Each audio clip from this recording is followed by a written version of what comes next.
ہمارے چینل میں خوش آمدید۔ چلیں شروع کرتے ہیں آج کی کہانی۔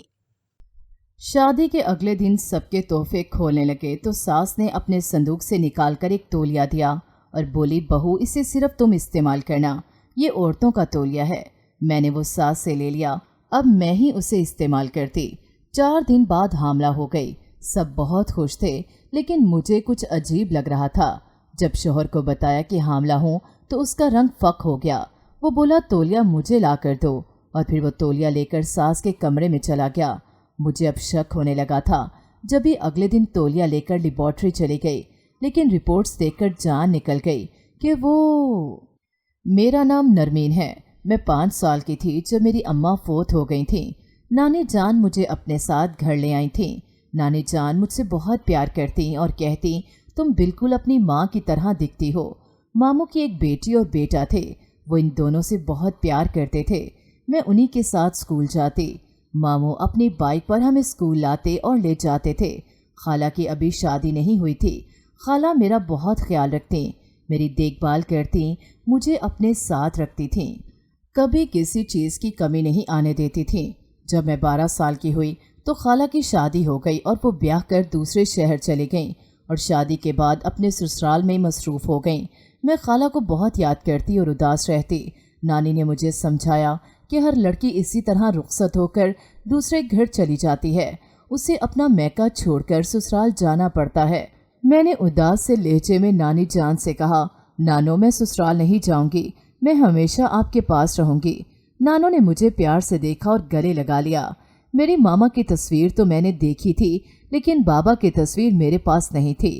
میں نانو سے اپنے ددیال کے بارے میں پوچھتی تو وہ کہتی کہ تمہارے دادا دادی بہت پہلے ہی فوت ہو چکے تھے، تمہارے بابا اکلوتے تھے اور بابا کے بارے میں کچھ نہیں بتاتی تھی۔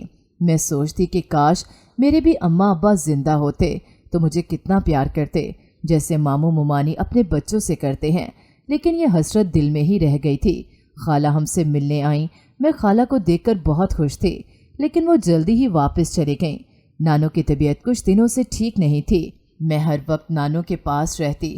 ممانی ماموں کے سامنے تو ٹھیک رہتی، لیکن ماموں کے کام پر جاتے ہی وہ مجھے گھر کے کاموں میں لگا دیتی اور کہتی، میں تم سب کی نوکرانی نہیں ہوں جو سب کی خدمتیں کرتی رہو، میں بھی انسان ہوں، کبھی یہ نہیں کہا کہ کام والی ہی رکھ دیں۔ نانو نے ممانی سے کہا، پہلے تو تمہیں اس بات کا کبھی خیال نہیں آیا، اب کیوں اس طرح کی باتیں کر رہی ہو؟ ممانی نے کہا، آپ تو ہر وقت آرام کرتی رہتی ہیں اور اپنی نواسی کو کسی کام کو ہاتھ نہیں لگانے دیتی۔ میں تھک چکی ہوں، مجھ سے آپ لوگوں کی خدمتیں نہیں ہوتی۔ ممانی کی طنز بھری باتیں سن کر نانو نے کہا، تو یوں کہو تمہیں نرمین سے مسئلہ ہے؟ خدا کا خوف کھاؤ، تمہارے بھی 2 بچے ہیں اور تمہاری اپنی بیٹی نرمین کی ہم عمر ہے، اسے کیوں نہیں لگاتی گھر کے کاموں میں؟ جب دوسروں کی اولاد سے کام کروانا تمہیں اچھا لگتا ہے، پھر اپنی اولاد کو بھی یہی سب کرنے کا کہا کرو۔ پھر نانو نے مجھے کہا، نرمین چھوڑو یہ کام اور جا کر اپنے پیپرز کی تیاری کرو، جس کا یہ گھر ہے وہ جانے اور اس کے کام جانے۔ ویسے یہ سب کام کرتی ہے، مگر ہم نانی نواسی کو 2 وقت کی روٹی دینا اسے بھاری لگتا ہے۔ ممانی نانو سے بحث کرنے لگی۔ میں اٹھ کر کمرے میں چلی گئی۔ شام کو ماموں گھر آئے تو ممانی نے ان کو دیکھتے ہی گھر میں ایک ہنگامہ شروع کر دیا اور کہا کہ میں دوسروں کی اولاد کو پالنے کے لیے نہیں بیٹھی ہوئی ہوں، یا تو اپنی بھانجی کو کہیں چھوڑ آئیں یا پھر میں اپنے بچوں کو لے کر اپنے میکے چلی جاتی ہوں۔ نانی ماموں کی طرف دیکھ رہی تھی، میرے ماموں خاموش تھے، پھر اسی طرح اپنے کمرے میں چلے گئے۔ نانو اب میری وجہ سے پریشان رہتی۔ ایک دن جب ان کی طبیعت زیادہ خراب ہوئی تو نانو نے مجھے اپنے پاس بلا کر کہا، نرمین میری بچی، میری زندگی کا کچھ بھروسہ نہیں، میں آج ہوں کل رہوں نہ رہوں، کس سے خبر، اس لیے میں چاہتی ہوں کہ اپنے جیتے جی تمہیں محفوظ ہاتھوں میں سونپ جاؤں۔ میں نانو کو اس طرح روتے ہوئے دیکھ کر بھی بہت رونے لگی۔ میں نے کہا، آپ ایسی باتیں نہ کریں، میں آپ کو چھوڑ کر کہیں اور نہیں جاؤں گی۔ تبھی ماموں کمرے میں آئے اور ان کے ساتھ ممانی بھی تھیں۔ ماموں نے نانو سے کہا، اب حالات پہلے سے نہیں رہے، میں نرمین کی پڑھائی کا خرچ مزید نہیں برداشت کر سکتا، میرے اپنے بچے ہیں، آپ نرمین کو اس کے گھر کیوں نہیں چھوڑ آتی؟ میں نے حیران ہو کر نانو کی طرف دیکھا۔ نانو نے کہا، بس یہی خاموش ہو جاؤ، میں تمہاری بیوی کی ساری چال سمجھتی ہوں۔ ماموں کچھ دیر خاموش رہے، پھر بولے، میں تو اس لیے کہہ رہا ہوں کہ آپ جانتی ہیں کہ مہنگائی کہاں سے کہاں چلی گئی ہے، ایسے میں بچوں کے اور گھر کے خرچے پورے کرنا بہت مشکل ہو گئے ہیں۔ नानों ने बहुत दुख से मामू की तरफ देखा और कहा, यूं कहो कि माँ और भांजी अब तुम्हें बोझ लगती हैं। नानों ने कहा, मैं कुछ ठीक हो जाऊं फिर इस यतीम बच्ची को लेकर कहीं चली जाऊंगी। मामू ने कहा, माँ जी मैंने ऐसा कब कहा, आप हमारी बड़ी हैं, आपसे घर में रौनक है। नानों ने कहा, मैं तुम्हारी माँ हूँ, तुम कब क्या कह रहे हो और किस मकसद से कह रहे हो सब समझती हूँ। फिर नानों ने मोमानी की तरफ देखकर मामू से कहा, मेरे कमरे से चले जाओ। मोमानी ने कहा, अपनी नवासी की वजह से आज आप हमें बातें सुना रही हैं। नानों ने कहा, तुम्हें तो मैं अपनी समझकर ब्याह कर लाई थी, लेकिन तुमने तो आते ही अपने रंग दिखाने शुरू कर दिए थे। नानी अम्मा ने मोमानी से कहा कि तुम्हारी इन्हीं जली कुटी बातों की वजह से मेरी बेटी चुप चुप रहती थी, तुमसे इसका हंसना बोलना बर्दाश्त नहीं था, तुम फ़ोन पर खुद लगी रहती थी अपनी सहेलियों से, और जब ये तुम्हारा शोहर पूछता फ़ोन बिजी क्यों जा रहा था तो नाम मेरी मासूम बच्ची का लगा देती थी। मामू ने कहा, अब बीती बातों को क्यों दोहरा रही हैं? मोमानी ने कहा, बस करें, मुझे ब्याह कर इसलिए लाई थी कि आज मुझे ताने दे सकें। मोमानी ने नानी अम्मी की बातों को लेकर फिर से घर में बदमस्की फैला दी थी। मैंने नानों से कहा, मामू मेरे कौन सी घर की बात कर रहे थे? नानों ने बात टाल दी और कहने लगी, कुछ नहीं, इसकी तो आदत है बीवी के कहने में आकर कुछ भी बोल जाता है। नानों बीमार रहती थी, उनकी तबीयत संभल नहीं रही थी। कुछ दिन गुजरे तो नानों की तबीयत ज्यादा बिगड़ गई। नानों ने मुझे एक लिफाफा दिया और कहा, जब तुम्हें लगे कि यहाँ रहना बहुत मुश्किल है तो इस लिफाफे को खोल कर देखना और जो इसमें लिखा है वही करना। मैंने वो लिफाफा नानों के कमरे में ही छुपा दिया। नानों मुझे छोड़कर दुनिया से चली गई थी। मैं फिर से तन्हा रह गई। मेरा भी इस घर में दिल नहीं लगता था। मोमानी पहले ही मुझसे बदसन रहती थी, नानों के होते हुए फिर भी खामोश रहती, मुझे कुछ कह नहीं पाती थी। लेकिन नानों के जाते ही मोमानी अपने दिल की भड़ास मुझ पर निकालने लगी। मोमानी हर वक्त मुझे बातें सुनाती और कहती, पहले तुम्हारी माँ हम पर बोझ बनी रही, अब तुम इसकी जगह आ गई हो। मैं इनकी बातें सुनकर रोती रहती। मैं भाग भाग कर घर के काम करती और पढ़ती भी, लेकिन नानों के जाने के बाद मैं बिल्कुल तन्हा रह गई थी। आखिरी रिश्ता और सहारा भी मुझसे छिन चुका था। मैं अब बड़ी हो चुकी थी। मैं कॉलेज जाती तो मामू की बेटी अपनी दोस्तों के साथ मिलकर मुझे तंग करती। मैं सबसे अलग रहती थी। घर पर भी कामकाज से फारिग होकर अपने कमरे में रहती। एक दिन मोमानी अपनी बेटी से कह रही थी कि नरमीन का बहुत जल्द रिश्ता तय करके उसे घर से चलता करूंगी। मेरी कज़न जो मामू की बेटी थी वो कहने लगी, अम्मा ये काम तो आप जल्द से जल्द कर दें, मुझसे तो इसका हमारे घर में वजूद अब बर्दाश्त नहीं होता। मोमानी ने कहा, पता नहीं तुम्हारी दादी इस मुसीबत को यहाँ क्यों ले आई, इसको इसके घर छोड़ाती इतनी दफ़ा कहा भी, लेकिन इस औरत ने कभी हमारी बात नहीं सुनी। मैं सब सुन चुकी थी। मैं ऐसे ही बैठी हुई सोच रही थी कि इस दिन मामू भी किसी घर का जिक्र कर रहे थे और आज मोमानी भी। आखिर ऐसा क्या है जो नानो मुझसे छुपाती रहीं? तभी मुझे नानो की बात याद आई। मैं फ़ौरन से उठी और नानो के कमरे में चली गई और वहाँ से वो लिफाफा निकाला जो नानो ने मुझे ज़रूरत पड़ने पर खोलने का कहा था। मैं वो लिफाफा छुपा कर अपने कमरे में ले आई। जब लिफाफा खोला तो इसमें कुछ तस्वीरें और एक ख़त था। तस्वीरें मेरी माँ और बाबा की थी और कुछ तस्वीर में बाबा मुझे उठाए हुए थे। नानो ने ख़त में लिखा था कि मेरी बच्ची, तुम कभी भी खुद को तन्हा मत समझना, तुम अकेली नहीं हो। अगर मैं दुनिया से चली भी जाऊं तो तुम्हारे अपने जिनका तुम्हें कभी बताया नहीं उनके पास चली जाना, तुम्हारे बाबा जिंदा हैं। ये अल्फाज पढ़कर मेरे दिल की धड़कन तेज हो चुकी थी। मैं फिर जल्दी जल्दी से इस खत में आगे जो लिखा था उसे पढ़ने लगी। नानो ने लिखा था कि इतने साल तुम्हें इसलिए कुछ नहीं बताया कि अगर तुम्हें बता दिया तो तुम जिद करोगी अपने बाबा से मिलने की, लेकिन मेरी बच्ची, मेरी मजबूरी थी।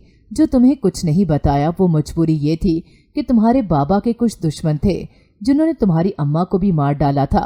तुम्हारी माँ मुझसे मिलने आने वाली थी पर मैं वहाँ उससे लेने पहुँच गई। तुम दोनों बहुत जख्मी थी। इससे पहले कि मैं तुम्हारी माँ को लेकर अस्पताल जाती वो तुम्हें मुझे सौंप कर दुनिया से चली गई थी।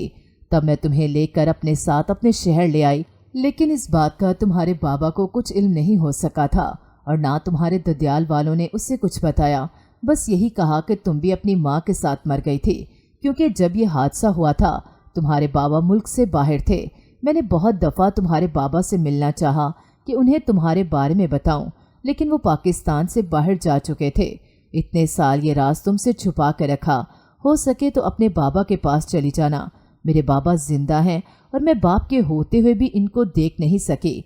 काश नानो मुझे तभी छोड़ आती। मैं रोने लगी। मैं बार बार अम्मा बाबा की तस्वीरों को चूमती और रोती। मुझे अब जल्द से जल्द बाबा के पास जाना था, लेकिन मैं अकेले कैसे जाती? मुझे तो रास्तों का भी पता नहीं। अगर कहीं गलत जगह पर चले गई तो क्या होगा? मामू तो कभी मुझे लेकर नहीं जाएंगे। मैं रोज सोचती, लेकिन मुझ में इतनी हिम्मत नहीं थी कि अकेले दूसरे शहर बाबा के पास जाऊं। कुछ दिनों से मामू का बेटा राहिल घर आया हुआ था। राहिल भाई दूसरे शहर रहकर पढ़ रहे थे और एक माह बाद घर वालों से मिलने आते। राहिल भाई मुमानी और उनकी बेटी से बहुत अलग थे। जब मुमानी मुझे बातें सुनाती तो राहिल भाई उनको खामोश करवा देते। राहिल भाई के आने से मुझे बहुत ढारस मिलती थी कि कोई तो है जो मेरे लिए बोल सकता है। मैंने राहिल भाई से अपने बाबा के बारे में बात करने का सोचा, लेकिन मुझे मौका नहीं मिल रहा था। घर में मुमानी के मैके से बहुत से मेहमान आए हुए थे। मुमानी ने राहिल भाई का रिश्ता तय किया अपने भाई की बेटी से। राहिल भाई बहुत अरसे से अपनी कज़न को पसंद करते थे, इसलिए आज वो बहुत खुश थे। एक दिन राहिल भाई मेरे पास आए और बोले, नरमीन तुम सबसे दूर क्यों रहती हो? सबके पास आकर बैठा करो। मैंने कहा, भाई आप जानते हैं इस घर में मेरी क्या अहमियत है। वो कुछ देर खामोश रहे, फिर बोले, मैं तुमसे बहुत ज़रूरी बात करने आया हूँ। मैंने कहा, जी भाई बोलें। राहिल भाई ने कहा, तुम मेरी बहन हो और मैं अपनी बहन के साथ कुछ बुरा होता नहीं देख सकता। मैंने कहा, भाई क्या हुआ है? राहिल भाई ने बताया कि मेरी माँ तुम्हारा रिश्ता एक बड़ी उम्र के आदमी से करना चाहती हैं। मैंने कहा, भाई मुमानी ऐसा कैसे कर सकती हैं? मैं मामू से बात करूंगी। राहिल भाई ने कहा, वो इस मामले में मेरी माँ के साथ हैं। वो समझते हैं कि एक यतीम लड़की जिसका इसके सिवा कोई नहीं, उससे कोई शादी नहीं करेगा। मैं ये सब सुनकर रोने लगी। मैंने रोते हुए कहा, राहिल भाई मेरे बाबा जिंदा हैं, मैं लावारिस नहीं हूँ। राहिल भाई हैरान हुए और कहने लगे, तुम क्या कह रही हो? मैंने कहा, मैं बिल्कुल सही और सच कह रही हूँ, मेरे बाबा जिंदा हैं। फिर मैंने तस्वीरें और ख़त राहिल भाई को दिखाए। राहिल भाई ने मुझसे वादा किया और कहा, मैं बहुत जल्द तुम्हें तुम्हारे बाबा के पास छोड़ कर आऊँगा, क्योंकि पहले ये जानना ज़रूरी था बाबा पाकिस्तान में हैं भी या नहीं। राहिल भाई से बात करने के बाद मुझे तसल्ली थी कि अब मैं अपने बाबा के पास चली जाऊंगी। फिर एक दिन राहिल भाई ने कहा, तुम तैयारी कर लो और एड्रेस वगैरह मुझे दे दो।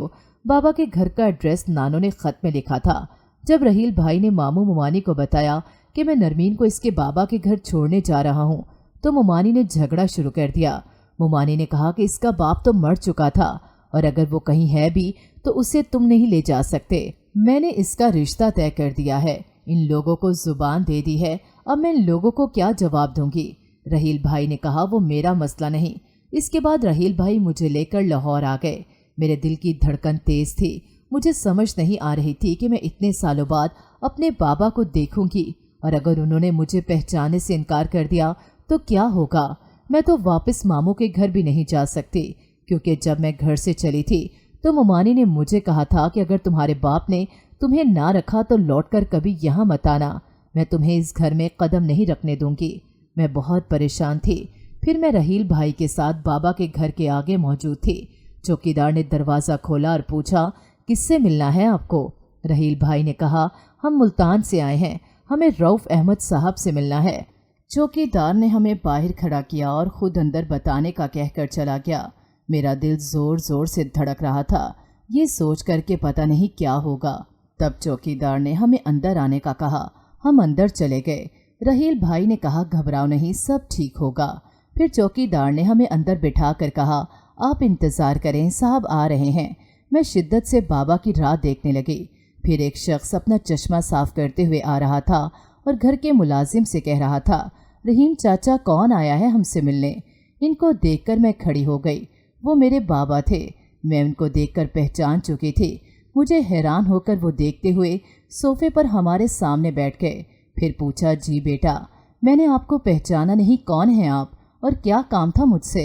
राहिल भाई ने मेरी तरफ देखा और वो तस्वीर और ख़त बाबा को दे दिया। बाबा तस्वीरें देखकर एकदम खड़े हो गए।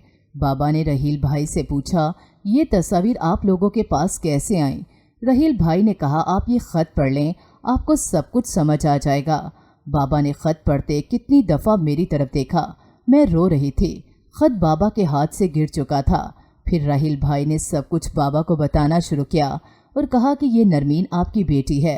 बाबा मुझे देख रहे थे, फिर रोते हुए आगे बढ़कर मुझे गले से लगा लिया। मैं उस दिन खुल कर रोई थी। बाबा ने कहा, मेरी बच्ची तुम कहाँ चली गई थी? मैंने कहाँ कहाँ तुम्हें नहीं ढूंढा। सबने कहा तुम मर चुकी हो, जबकि मेरे दिल को चैन नहीं आता था। फिर बाबा ने कहा, तभी मैं तुम्हें देखकर सोच रहा था कि इस लड़की की शक्ल मेरी बीवी से कितनी मिलती है। बाबा ने कहा, जब तुम्हारी अम्मा दुनिया से चली गईं, मैंने तुम्हें बहुत ढूंढा लेकिन कोई सुराग नहीं मिला था। इसके बाद मैं पाकिस्तान छोड़कर दुबई सेटल हो गया। अभी 1 माह पहले ही वापस लौटा हूँ, वो भी शायद इसलिए कि मेरे रब ने मुझे मेरी बेटी से मिलवाना था। रहील भाई मुझे बाबा के पास छोड़कर वापस चले गए। बाबा ने दुबई जाकर दूसरी शादी कर ली थी। बाबा की दूसरी बीवी बहुत अच्छी थी, उसका एक बेटा भी था। जब बाबा ने मुझे अपनी दूसरी बीवी से मिलवाया तो वो मुझे ऐसे मिली जैसे मैं उनकी ही खोई हुई बेटी हूँ। मुझे एक साथ इतना प्यार करने वाले रिश्ते मिले थे, बाबा, भाई और माँ का प्यार भी। मेरा सौतेला भाई जो दुबई में था, मेरा पता चलते ही वो वापस पाकिस्तान आ गया। उनसे मिलकर लगा ही नहीं कि वो मेरा सौतेला भाई है। बाबा ने मेरे बारे में सब कुछ भाई को बताया था। भाई ने कहा कि मैं बहुत छोटा था जब से आपका जिक्र सुनता आ रहा हूँ। मेरी सौतेली माँ मुझे मेरे बचपन की वो तस्वीर जो बाबा ने इतने सालों से संभाल कर रखी थी वो भी दिखाई। मैं बहुत खुश थी। इतनी महरूमियों के बाद सब कुछ मिल चुका था। बाबा हर वक्त मुझसे बातें करते, अम्मा का जिक्र करते रो पड़ते थे। मेरे आने के बाद बाबा ने घर पर एक बड़ी दावत रखी और सब खानदान वालों को बुलाया दावत पर और मुझे सबसे मिलाया। बाबा बहुत खुश थे। सब ने बाबा को मुबारकबाद दी कि इतने सालों बाद आपकी बेटी आपको मिल गई है। जब मुझे नानी यहाँ से लेकर गई थी तब नानी अम्मी ने डर कर घर भी बदल लिया था, कहीं वो लोग नुकसान ना पहुँचा दें। और अब बाबा के घर में एक जश्न का समा था। मेरा सौतेला भाई मेरे लिए बहुत सारे गिफ्ट लाता। भाई मुझे कहता, आपी आपको पता है मैं बहुत उदास रहता था कि मैं अकेला हूँ, मेरा कोई बहन नहीं। काश मेरी बहन होती, मैं उससे बातें करता, हम खूब खेलते। और जब मुझे पता चला कि आप मिल गई हो तो मेरी खुशी का ठिकाना नहीं रहा। पहली फ़्लाइट से पाकिस्तान पहुंचा और अब अपनी बहन के सामने हूँ। मैं बहुत किस्मत वाली थी जिसे माँ बाप और भाई का प्यार मिला। मुझे बाबा के पास आए काफ़ी अरसा हो चुका था। एक दिन बाबा के दोस्त उनसे मिलने आए और मेरे रिश्ते की बात की। बाबा खुश भी थे और साथ उदास भी।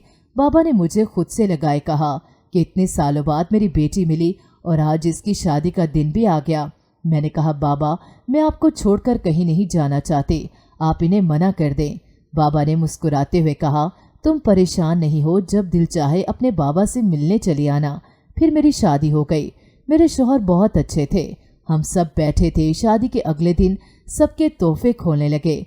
मेरी जेठानियाँ कुछ परेशान सी लगती थी और मुझे ऐसा लगता जैसे सास को गुस्से से देख रही हूँ। फिर सोचा मेरा वहम है, ज़रूरी तो नहीं जो नज़र आता है वही सच हो।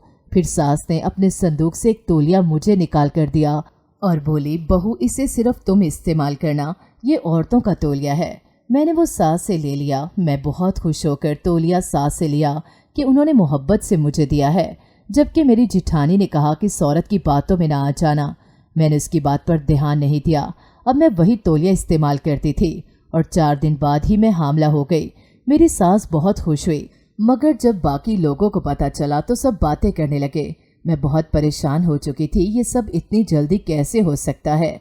सब बातें करते जब एक दिन मेरी जिठानी ने कहा, तुम बहुत भोली हो, तुम्हें कहा भी था कि सास से दूर रहो, इसकी दी हुई चीज़ अपने इस्तेमाल में ना लाना, लेकिन तुम्हें मेरी बात शायद समझ नहीं आई।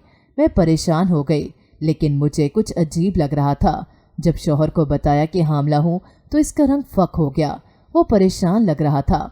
बहुत गुस्से से कहा कि वो तौलिया मुझे ला कर दो। मैं हैरान हुई कि इस तौलिए का क्या करेंगे।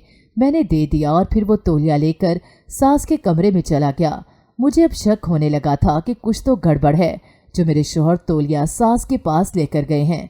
जब भी अगले दिन तौलिया लेकर लेबॉर्ट्री चली गई, लेकिन रिपोर्ट्स देखकर जान निकल गई कि इस तौलिए में कुछ ऐसे केमिकल थे जिससे हामला के असरात शुरू हो चुके थे। इससे मुझे मतली आने लगी थी और चक्कर आते। इस वजह से सबको लगा कि मैं उम्मीद से हूँ, लेकिन ऐसा कुछ नहीं था। ये सब तौलिए में मौजूद केमिकल की वजह से हुआ था। मेरी बर्दाश्त की हद नहीं रही। मैंने घर पहुँचते ही शौहर और सास से पूछा कि ये सब क्या है। मैंने कहा, माँ जी आपने जानबूझकर मुझे ये तौलिया दिया। वो कहने लगी, बहू मैं कब क्या कर जाती हूँ मुझे खुद भी याद नहीं रहता। मैंने कहा, क्या मतलब है इस बात का? तब मेरे शौहर ने कहा कि माँ जी को नफ्सियात का मसला है। बहुत कोशिश की कि इनका इलाज हो सके, पर डॉक्टर भी जवाब दे चुके हैं। मेरे जिठानी ने कहा कि हम इनकी हरकतों की वजह से बहुत परेशान हैं, लेकिन मजबूरी है, सब बर्दाश्त करना पड़ता है। मैं हैरान थी। मैंने अपने शौहर से कहा, आप सब जानते थे और मुझे बताया नहीं, मैं कितनी परेशान रही। मेरे शौहर ने कहा, मैं मजबूर हूँ, माँ है मेरी, उनको कुछ कह भी नहीं सकता। फिर वो मेरी सास से कहने लगे, माँ जी आप अपनी इस आदत को कब छोड़ेंगी? आप जानती हैं आप इस हरकत की वजह से नरमीन को कुछ हो जाता तो क्या बनता। ऊपर से सारे ख़ानदान वाले बातें करते, इसके किरदार पर शक करते। मैंने कितनी कोशिश की आपको समझाने की, लेकिन आप बाज नहीं आती। मैं थक चुका हूँ अब, और मुझसे बर्दाश्त नहीं होता, क्योंकि मेरे ससुर ने बताया था कि मेरी सास को कुछ भी नहीं है, वो ये सब जानबूझकर करती हैं। और फिर मेरे शौहर का ट्रांसफ़र दूसरे शहर हो गया, और राहील भाई से मेरी बात होती रहती थी। उमानी के साथ वही सब हो रहा था जो उन्होंने मेरे और नानी अम्मी के साथ किया था। हमें लगता है कि हमारे साथ जुल्म करने वाला सुकून से ज़िंदगी जी रहा होगा। हर इंसान ने अपने किए का हिसाब देना होता है, और इसके हिसाब का भी एक वक्त मुकर्रर होता है। लोग भूल जाते हैं, पर हमारा रब कभी नहीं भूलता।